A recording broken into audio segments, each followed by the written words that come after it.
Hey guys, what is up? It is No Help and welcome back to another video today. So in today's video, we're going to be doing my Ironman tips and tricks for 2023. A lot has changed in the past couple of years, so I want to make an updated version. I've been playing the Ironman game mode for 6 years now, and I just recently maxed my account. So I've learned a lot throughout the past 6 years, and I want to gather some tips and tricks to help you guys along the journey. I want to start this off by saying that Ironman mode has been the most fun I've ever had in Runescape. I've been playing this game for 15 years, and you just learn so much by playing in Ironman mode, and you're so much more motivated to do things like that you might not have done in the past, like questing or achievements or whatever that might be. It's a lot of fun. Alright, so we're going to start this off by saying that you should get the graceful outfit. You can get the graceful outfit by training agility. I know it's not the most fun thing to do in the world, but agility has a lot of benefits for your account. First of all, it'll make you have more run energy, so you could do quests a lot easier and just run around the game a lot easier. The full graceful outfit will actually provide you a 30% increase to your natural run energy, and also all the individual pieces will make you weigh less, and the total complete set will make you weigh 25 kilograms less. Another perk to training agility is you can actually do this thing called the agility pyramid, and the higher level agility you have, the less likely you are to fail. This is what I did personally at the start of my Ironman account to make my first couple million GP. Whenever you get to the top of the pyramid, you will collect the pyramid top, and then you can trade it into a guy at the bottom for 10,000 GP. This is absolutely huge on a fresh Ironman account to buy all the stuff that you need. Now, throughout your journey, you will be getting clue scrolls from beginner to easy to medium to hard, elite, and master. But at the very start of the game, you should be getting these clue scrolls from either skilling or killing creatures. Just make sure you actually do them. This is something that I didn't do. I was like, what do I need from a medium? What do I need from an easy clue scroll? You might as well go ahead and try to do all of the clue scrolls you possibly can. Build all the stash units for them. You can get some really good upgrades for your account. Another great thing about doing the clue scrolls is they will have, maybe you need to do a quest to finish this one, or you need to level up your skills to whatever it might be to actually finish the clue scroll. It's an excuse to go out of your way to complete that clue scroll. No matter what the reward is, it could be nothing or it could change your account. By doing this, you will naturally gain levels without meaning to go for them, right? So this is something I really wish I personally did. When first starting combat, I recommend you start with magic. Magic is very strong at lower levels and can help you knock out a bunch of the quests and quest bosses. Magic is also good because the higher level magic you get, you can unlock teleport spells, which will help you get around the game very easily. And also you can enchant jewelry, which you can charge up to teleport you around the game. When you first start the account, walk yourself over to Varrock. Now, there's a couple things that you want to do here. What I personally would do is do the Stronghold of Security, get your 10,000 GP right off the bat. You could do the Museum to get your Kudos, and also you'll get from level 1 to 9 Slayer and 1 to 9 Hunter, which is a huge boost at the start.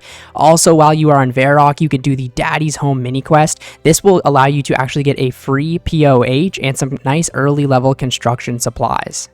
Construction is a very important skill on an Ironman account. You really want to build that POH up because it is so handy in the future. So the earlier you start, the better. You should go for the Arty Cloak 1. This is unlocked by doing the Easy Ardone Achievement Diary.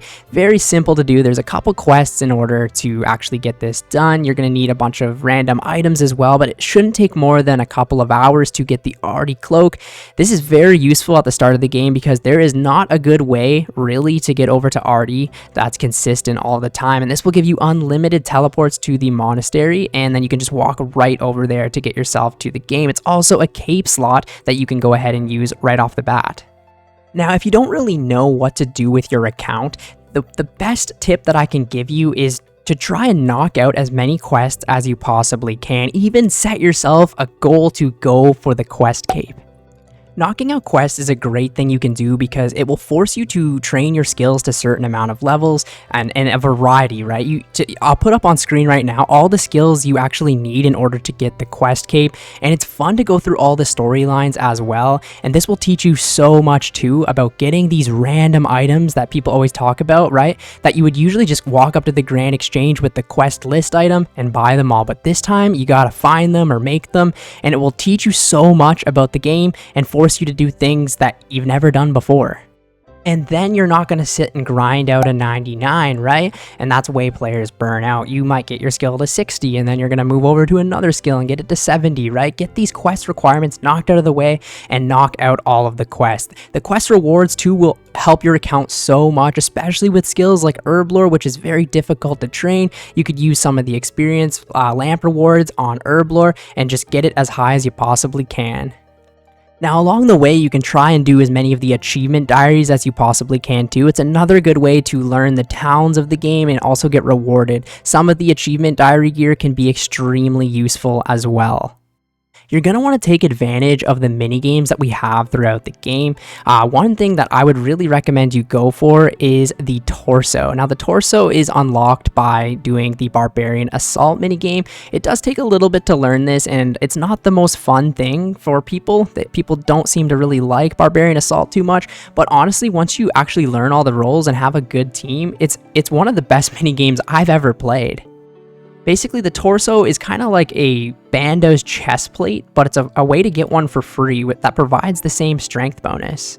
Another set I really recommend you go for is the full void. This is done by doing the pest control minigame. It can also be a good way to start training up your skills a little bit. You also get a little bit of money from here, but you won't make a ton. But if you get yourself the full void gear, this is a hybrid set, right? So you can use it for magic, melee, or range, and definitely helps in the future with bossing and raiding. Another minigame I took advantage of was the Mage Training Arena. This is a decent way to level up your magic skill, and you can unlock some pretty cool things like the Infinity Set, the Master Wand, the Mage's Book, and most importantly, the Bones to Peaches spell. This is extremely useful later in the game when you want to stay longer at bosses, and it's also required for the diary. Another minigame I really recommend you guys do is the Tithe Farm. This is a way you can actually train farming if you don't have seeds. So if you need like a farming requirement for a quest, it's a really good way to do so. And you can unlock the farmer's outfit and even grape seeds that you can plant, which can help to make potions in the future. Okay, so how do you get GP on an Ironman account? There's plenty of different methods that I personally use to make a lot of gold, but one of the easiest methods is by training thieving. Now, before you get really deep into training thieving, you're going to want to do the Rogue's Den minigame. This will actually give you rogue equipment, and if you're wearing the full set, 100% of the loot you get will be doubled when pickpocketing. A method a lot of people use is pickpocketing RD Knights to make a ton of money. You can do this all the way to 99 and you should expect tons of cash. Also, with the Rogue's equipment, you can pickpocket Master Farmers to get the double seeds. This helps a lot with farming. Other ways that I personally used to make a lot of GP was training Slayer. Slayer is a good option. It might not be good until you get to the higher levels, but when you train Slayer, you can pick up all the alchable drops and you can make tons of money. Depending on the tasks, you can even make up to 1,000,000 GP with some Slayer tasks. One of my favorite Slayer tasks for just pure GP is definitely gotta be gargoyles. You just make an absolute fortune there. Another method that I used to make a lot of money was actually training fletching. Now, back when I was in college, I spent a lot of my AFK time at the yew trees, and I did this to get my 99 woodcutting. I had so many of the yew logs that I actually fletched them into the yew longbows, and then I gathered all of the bowstring myself with the temple trekking minigame, and then I made them all and then high alched them. This gave me like 30 million GP. It was so helpful. Now, when playing an Ironman account, you really need to start doing farming runs, birdhouse runs, and seaweed runs as soon as you possibly can. Now, with the farming runs, you need to collect a bunch of seeds in order to do this first. So like I said, you can use the Tithe Farm to your advantage to train up your farming until you can actually plant all the seeds that you need. But you're going to want to be every day planting the herb seeds because 99 herb lore definitely takes a very long time. Now, to do birdhouse runs and also the seaweed runs, you're going to want to complete the quest Voyage. This will require 100 kudos to complete, which you're going to want to get as much kudos as you can anyways. Now, this will unlock the Fossil Island, where there's a bunch of cool training methods on there, but at a low-level Ironman, birdhouse runs are amazing. It's kind of like doing your herb runs every day, but it's for the hunter skill.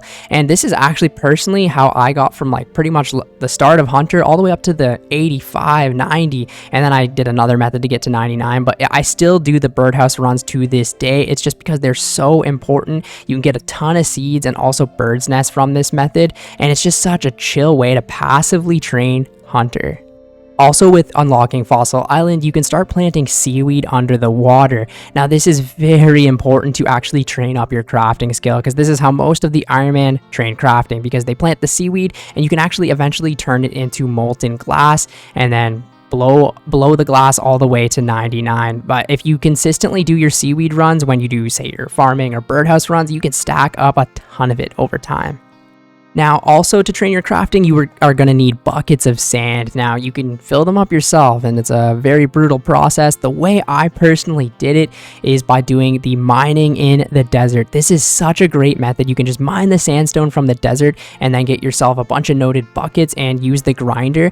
And this is a good way to train your mining too. I got from like 60 to 85 mining, just mining all of the sand required in the desert. I mined like 200,000 buckets of sand, and this was way more than enough to get me the 99 crafting. It does take a lot of time, but you can do it over time, and it's a good way to train your mining and stock up supplies for crafting. Being an Ironman account, you're going to want to take advantage of the skilling bosses that we have in the game. I did not have these for most of my training, so you guys are very lucky now. We've got things like Wintertodd, which I definitely had back then. It's a way that you can train your fire making all the way to 99, and it's free, and you also make a ton of money and get a ton of supplies from it. Then we also have Temporis for fishing, another great option to do. Makes fishing a lot more engaging, and you can unlock some really cool tools for fishing, like the tackle box or the fish barrel. We also have the new Guardians of the Rift update, which is a way that you can actually train rune crafting. This is amazing. You can train rune crafting and get a ton of variety of different runes rather than just focusing on one specific rune. I wish I had this. I personally did the blood runes for most of my training, but if this Guardians of the Rift was here, I really just wish it was, because it's so much faster, it's so much more enjoyable, and you get an awesome outfit for doing so. While doing the Guardians of the Rift minigame, you will get Abyssal Pearls as like a currency or a reward, and you can use this to buy the Remnants of the Eye set. Now, this is a rune crafting set, which when worn, you can actually craft up a total of 60% more runes when the full set is equipped. So if you get this outfit and you need a bunch of runes, you can make 60% more. It's just absolutely amazing. So with doing this minigame, you already have a ton of runes, and if you need some extra runes in the future, you have this set now forever that you can use to craft, say, wrath runes or blood runes or whatever types of rune you need. Okay, so now you probably have like a well-rounded account at least, and you got a little bit of money that you can spend. I highly recommend you invest it into construction. Construction is a very expensive skill, but you only need to get it to about level 83, and then you can start to boost to make most of the things in your player-owned house. So first of all, how do you get the planks for construction? Now, personally, what I did was get the Kingdom of Miscellanea to collect them all for me. This does take a little bit of time, so you're going to want to start this as early as possible. That's why I recommend you do all the quests at the very start, and then you can have everything unlocked. So once you do the Throne of Miscellanea, you can start getting resources collected for you while you're offline. You will have to pay a little bit of money, but then they will collect them for you passively. Also, you can do the Royal Trouble quest, and this will give you increased gathering. The way I trained most of my construction was by making the mythical cape racks. You will need to complete Dragon Slayer 2 in order to do this, but it is pretty cheap for the amount of experience you get. Obviously, there is mahogany homes now, which is what most Ironman accounts will do, and I highly recommend you do as well. So the player-owned house is pretty awesome. First of all, we have this costume room right here where you can store like your treasure trail items, your random event items, your holiday items, capes, and then also skilling outfits and other magical equipment in here to save you a ton of bank space. We've got the spiritual fairy tree. Now this thing is very cool. You've got a fairy ring right in your house, as well as a, spirit tree, so you can teleport all throughout the game as easy as you want to right from your house. I also have the pool of rejuvenation, which you can heal everything from your run energy to your poison to your prayer to your special attack right when you come into your house. I also have the jewelry box, which has all of the jewelry in the game with unlimited charges that you can use whenever you want to teleport right to your house, as well as the occult altar. This will allow you to change all of your spell books, so you don't have to run to those altars every single time. One of the most useful things ever, especially before you have 99 magic. You're definitely going to want this in your house, as well as you can store all of your pets in your house and they can run around and look cool. And we also have the teleport nexus, which is amazing. All of the regular teleports and other different types of teleports from all of the spell books, you can have unlimited charges in here and configure whichever one you want to be your left click option.